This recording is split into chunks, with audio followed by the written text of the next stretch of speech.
Hi, welcome to MyNation. It's 23rd May, the Judgment Day. With me is Editor-in-Chief of MyNation, Abhijit Majumdar. Abhijit, would you call it early trend still or you will hold it? No, I think a fair bit is unraveled by now, and although these are still technically early trends, but you can get a sense of what is emerging, Rahul. It's very exciting. What we now, the numbers, the figures that we now see may actually exceed some of the more optimistic pollsters' estimates as well. So, I think we are getting to see the contours of the larger picture by now. If we talk about 2014, there was a tinge of saffron in the northeast states. Now we see saffron is creeping into Odisha and Bengal. How do you look at it? Yeah, northeast is different, but Odisha, Bengal is east, and yes, I mean it's not creeping in; it's flooding in, I would say. Bengal people were talking about quite many seats for BJP. I thought that getting even 10 seats would be pretty big, but if the current trends hold, BJP may end up getting a lot more. Yeah. You know, in a democracy, it's very important to have a majority government, and equally important is to have a strong opposition. Now, Congress is losing badly. If any opposition has to take advantage from the anti-incumbency, it should have.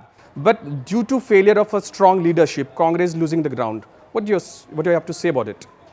Yeah, failure of, see, first of all, as Modi had said in some of his rallies, and he coined this pro-incumbency thing, it's coming true.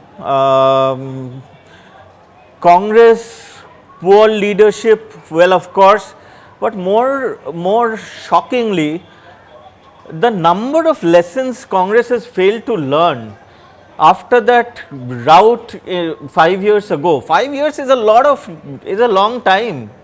Right. People graduate and then do their postgraduate in 5 years. Right. Congress has, not moved on from high school, I suppose. Right. I mean, they have done mistake after mistake. For instance, they didn't get the signal from the electorate in 2014 that the new India values merit above dynasty. Congress has gone exactly in the opposite direction, got even Priyanka Gandhi into this, and without full accountability of fighting elections from a seat. Rahul thought that everybody around Rahul keeps telling him that he has come of age. Every few months Rahul comes of age, but clearly he hasn't. And in India, first of all, it has rejected that whole dynastic politics again.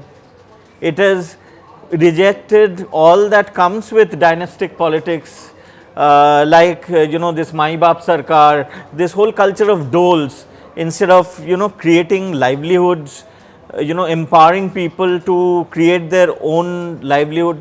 You may say that jobs haven't grown under Modi, etc. Nobody has, by the way, clear hard data. Right. On either side.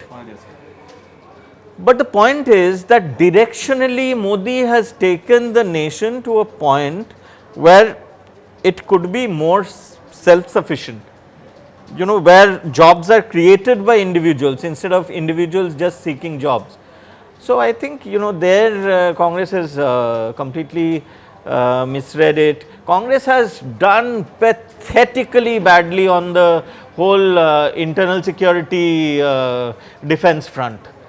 It went on to mock the surgical strikes, it went on to mock the Balakot airstrikes, it mocked Doklam and floated all sorts of ridiculous stories. While Doklam was on, Rahul Gandhi was meeting Chinese people. Then on Rohingyas, Congress has taken this very elitist, Western, politically correct thing. On every step, on the national security issue, they have completely screwed up.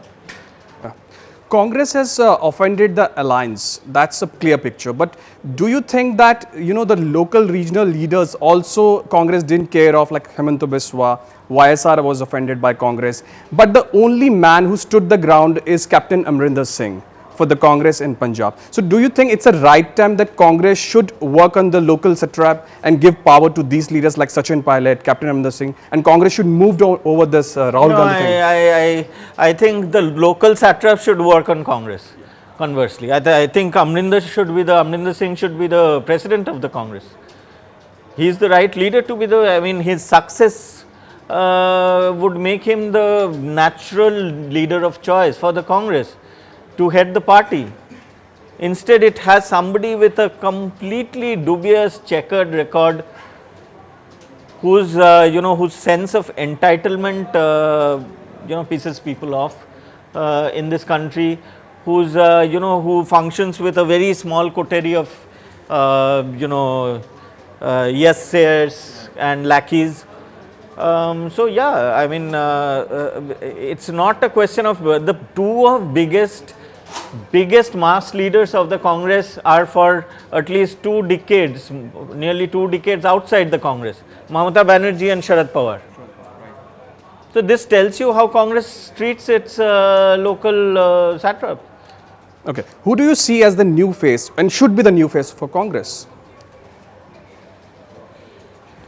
I don't think even Congress knows. I don't think anybody knows. As I said, I would like to see Captain Amrinder, who talks sense on most things like national security, on a number of issues. He talks sense.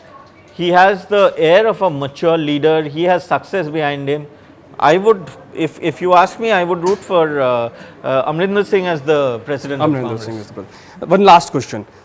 If we see from last 4 years that BJP was blamed for carrying the anti-Dalit narrative, but the trends which are right now here are showing that out of 82 reserved seats, entire country, BJP is leading on 47 seats. How do you see it?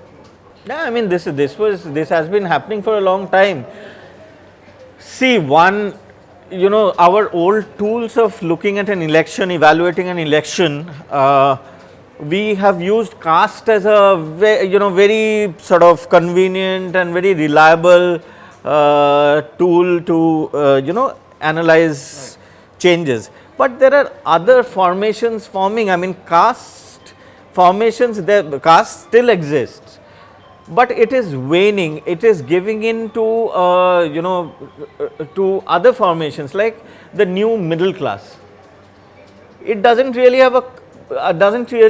bother for caste. You have a cell phone, you are from a small town or even a census town which used to be a village and just newly has become a town.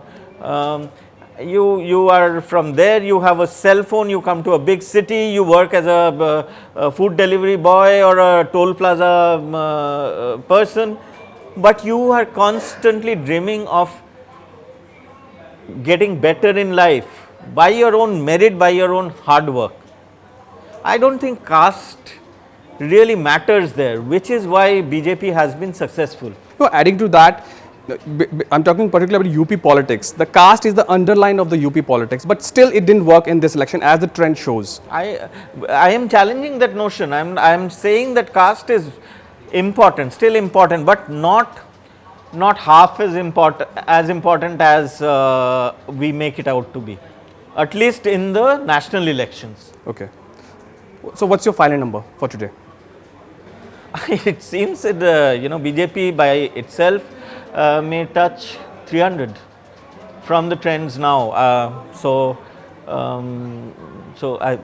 mean, I usually don't like to project numbers, but it seems so. Let's see. So that's it, guys. This was Abhijit with me. Stay tuned for more updates. My Nation.